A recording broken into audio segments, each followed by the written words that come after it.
सिलवानी के सियरमऊ गांव की गीता दीदी कभी मजदूर बनने को मजबूर थी।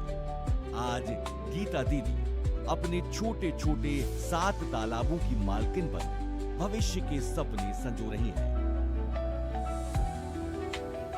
और खुद के साथ साथ समूह और अपने परिवार की ताकत भी बढ़ा रही हैं। ऐसी लाखों सच्ची कहानियां हैं जिससे एक सुखद क्रांति मध्य प्रदेश के गांव-गांव में महसूस की जा रही है।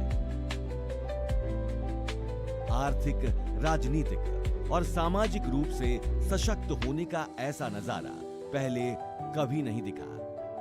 मध्य प्रदेश के लगभग 4.25 लाख स्व सहायता समूह ये छोटे छोटे आकार दिन रात मेहनत कर प्रदेश के मुखिया के बड़े सपने को साकार करने में जुटे हैं।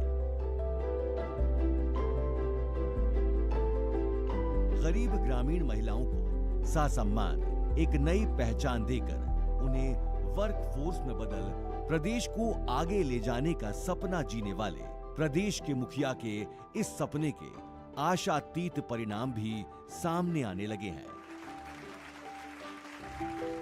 जब रीतियां बदल दीदियों के लिए नई नीतियां बनी, सो सुखद समाचार आने ही थे। मैं आज बहुत खुश हूँ। मेरा ट्रैक्टर भी हो गया है, किराना दुकान भी हो गई है, सिलाई मशीन भी हो गई। जब तक हमारा जीवन रहेगा, जब तक हम समूह चलाएंगे, लेन देन बड़ा होता जाएगा। जब कोई कसर नहीं छूटती तो असर भी बड़े दिखाई देते हैं। श्योपुर के गांव दुबड़ी जैसे सैकड़ों गांव में ग्रामीण जन अपने गरीबी राशन कार्ड सरकार को सहर्ष लौटा रहे हैं। मिशन और सरकार की ईमानदार कोशिशों का ही नतीजा है कि हजारों महिलाएं और उनके परिवार सालाना 1 लाख रुपए से अधिक कमा रहे हैं और सैकड़ों गांव समृद्धि की ओर कदम बढ़ा रहे हैं। समूहों की बढ़ती ताकत से बड़े पैमाने पर प्रदेश से पलायन बंद हुआ है। हमारे गांव में सबके खाते भी हैं, सभी महिलाएं रोजगार से लगी हैं, सब अपने अपने काम से लगे हुए हैं। प्रदेश के मस्तक पर लगे तिलक से हैं हमारे ये समूह हम सब का मान और सम्मान है। प्रारंभ से लेकर अब तक 4.25 लाख स्व सहायता समूहों को संगठित किया जा चुका है और प्रदेश के 47 लाख परिवार मध्य प्रदेश राज्य ग्रामीण आजीविका मिशन से जुड़ चुके हैं। लगभग 38,000 से अधिक उच्च स्तरीय आजीविका संगठन प्रदेश भर में सक्रिय हैं। समूहों को रिवॉल्विंग फंड के रूप में लगभग 316 करोड़ रुपए तथा सामुदायिक निवेश निधि के रूप में लगभग 943 करोड़ रुपए मिशन द्वारा प्रदान किए गए हैं। समूहों को बैंक ऋण के रूप में 4600 करोड़ रुपए उपलब्ध कराए गए हैं। मध्य प्रदेश राज्य ग्रामीण आजीविका मिशन की ठोस रणनीति और प्रदेश सरकार की योजनाओं को क्रियान्वित करने की इच्छा शक्ति ने सफलता की नई कहानियां रची हैं। आज 150 कृषि तथा गैर कृषि गतिविधियों से 30 लाख लोग आजीविका मूलक गतिविधियों से जुड़े हुए हैं। आज प्रदेश भर में सैकड़ों आजीविका उत्पाद रिकॉर्ड पैमाने पर तैयार किए जा रहे हैं। एक बड़ा बाजार इन उत्पादों के लिए तैयार हुआ है।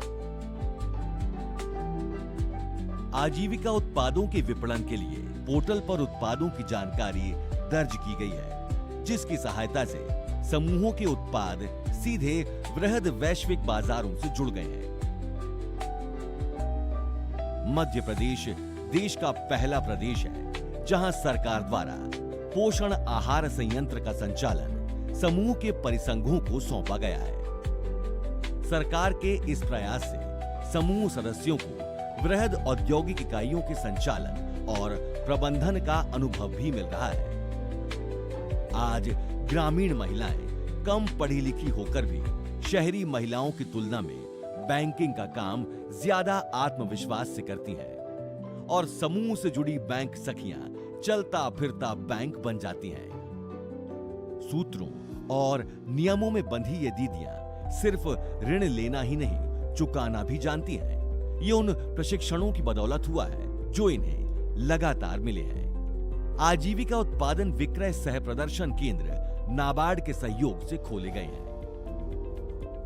प्रदेश के सबसे प्रमुख कार्यालय वल्लभ भवन सहित प्रदेश में 127 दीदी कैफे समूह सदस्यों द्वारा संचालित किए जा रहे हैं। गौशालाओं के संचालन के साथ स्कूल शिक्षा विभाग के साथ गणवेश निर्माण आदि काम बड़े पैमाने पर किया जा रहा है। समूह के माध्यम से उन्हें एक नई पहचान मिली है। महिलाएं आज अपनी पहचान रिश्तों से नहीं बल्कि समूह में अपने पदों से बताती हैं। हमारा नाम है निर्मला, जीविका स्वयं सहायता जय गुरुदेव की मैं अध्यक्ष हूँ और ग्राम संगठन में मैं सह सचिव हूँ। ग्रामीण क्षेत्रों में राजनीति में महिलाओं की हिस्सेदारी भी निरंतर बढ़ती जा रही है। वर्ष 2022 के पंचायत चुनाव में लगभग 17,000 महिलाएं विभिन्न पदों पर निर्वाचित हुई हैं। संकल्प से सिद्धि तक, गरीबी से समृद्धि तक असीम संभावनाओं की भावना ग्रामीण जनों के जनमानस में कहीं गहरे उतरने लगी है। सरकार की कोशिश है प्रदेश की बहनें हमारी आधी आबादी की मुस्कान, ये खिलखिलाहट दिन दूनी रात चौगुनी बढ़ती जाए और दुनिया में मिसाल बन जाए।